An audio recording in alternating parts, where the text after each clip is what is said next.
My name's Simon. I'm a PhD student at Murdoch University and I'm studying wedge-tailed eagle movements by using satellite transmission. I've had a passion for birds since I was very young, about 6 years old, and when I was 15 I found a huge wedge-tailed eagle nest in the bushland near my home, and that really ignited a special interest in that giant bird of prey, and ever since then I've been really interested in finding out more about eagles and communicating that to other people to inspire them about the environment. Eagles I find very inspirational. They're an amazing bird to see, and every time I see an eagle it makes me feel happy and calm.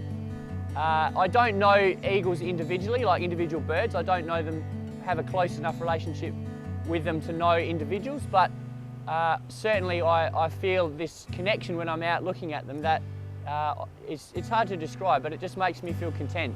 Recently I ran a crowdfunding campaign which went for 2 months, and it was incredible. We got so many people jumping on board supporting us. We managed to raise just over $20,000, and that money will contribute to my research on the movements and the survival of juvenile eagles. These birds, that we think that a very high proportion of them are killed before they are able to breed. So it takes them about 5 or 6 years to become of breeding age, and before that period they travel large distances around the landscape. And in that phase of their life there is a huge number of threats to them. They can be poisoned and shot. Still a lot of people that are pastoralists, land managers that don't like large predators on their landscape, deliberately try and kill these birds. They're young and inexperienced birds, so they can be hit by cars very easily or starve because they're not able to hunt.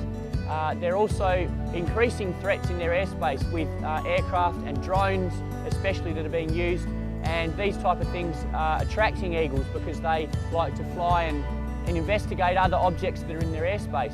So when eagles attack drones, they can come off second best and get injured and actually sustain injuries that kill them. Like I had a bird earlier this year which was killed by, I think, a collision with a drone, and it had wing feathers cut off both wings, and that meant it couldn't fly anymore and it starved to death. So there's a whole number of threats out there in the broad Australian landscape, and unless we follow the stories of individual birds, we have no idea of actually what happens to them. Really, common assumption that, all birds pair up, they have a nest, they have their offspring, and then they fly off and everyone lives happily ever after.